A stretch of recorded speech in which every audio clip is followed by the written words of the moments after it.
Et salut à tous, c'est Yorkan pour ce premier match de la CPY saison 2 qui va être contre Théo, coach des Toulorem Black, si je ne dis pas de bêtises. Alors il avait une draft assez chelou et vu le match-up, pour moi il pouvait sortir que les 6 pokés qu'il a justement amenés. Donc j'ai pas forcément beaucoup réfléchi pour mon build. Que voici, voilà, donc Coco Scarf classique quand t'affrontes une Rain avec Mega Swampert, puisqu'il dépasse ce poké sous Rain, donc voilà, stab fait, Grass Knot pour HKO Swampert. U-turn pour le momentum et ne pas se faire bloquer par Zeraora qui a Volt Absorb. D'ailleurs, juste avant le match, j'avais encore T-Bolt à la place de Roost, mais je me suis dit que je me ferais un peu trop ouvrir par Zeraora. Donc voilà, mettre Roost sur Coco me semblait plus safe. De toute façon, le stab électrique est pas si utile contre lui. Ensuite, Umbreon, Choppleberry, Full Def, là encore un set classique quand affronte Mega Swampert. Il sert aussi de check à Zeraora. Ensuite, Livani, j'ai regardé ce poké, j'ai vu qu'il avait accès à Chlorophylle plus Sunny Day. Pour moi, c'était logique de le sortir contre Rain, sinon je ne le sortirais jamais. Avec la Focus Sage pour tanker minimum un coup, puisque pour moi, Théo va être tellement pressure par les pièges de rock qu'il va passer son temps à défog, donc en théorie, il ne devrait pas poser dans Triazard. Et en parlant de ça, poseur de rock, Cobalion, Leftovers très défensif, voilà, qui ne se fait pas de HKO par Close Combat de Zeraora. Toxic pour Pelipper sur le switch, Iron Head pour taper Roserad, et Close Combat pour faire des dégâts de gratte à Zeraora et Swampert. Sylvalier Water Full Def qui est un second check à Mega Swampert, voilà au cas où, pour éviter qu'Umbreon soit à la fois mon switch-in à Swampert et à Zeraora. T-Bolt Surf qui est un très bon coverage contre sa draft, Parting Shot toujours utile, et Magic Code, ça c'était pour les situations où son switch-in à Sylvalier haut ce serait Roserad et que le tour d'après il anticipe mon switch et en profite pour poser un Spikes par exemple. Et enfin Mowin Conde sur ce match méga Latios Roost 3 attaques, excellente contre sa draft, autant offensivement que défensivement puisqu'il check Roserad, un peu Zeraora, voilà. Il prend maximum 70% sur un Ice Punch Adamant de Mega Swampert, donc voilà, très bon poké.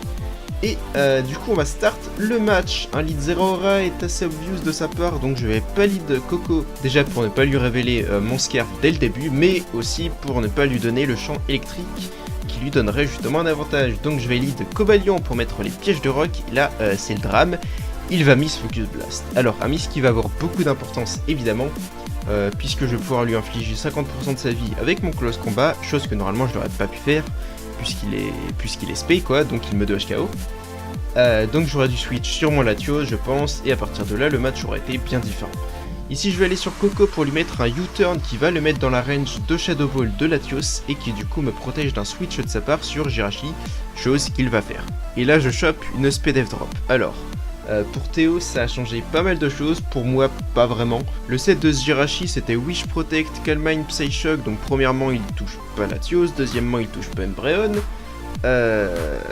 Il dit que CM sert à empêcher Latios de sweep, sauf que si je reste sur le terrain à spam Shadow Ball, j'ai de grandes chances d'obtenir à terme soit des SPDF drop, soit des crits, et si au lieu de spam avec Latios je vais sur Umbreon, bah lui est obligé de switch. Et peut-être qu'il suturera sans être totalement full vie, donc si je double switch sur Latios, je peux mettre encore plus de pression et potentiellement de HKO Jirachi sur le switch. Enfin bref.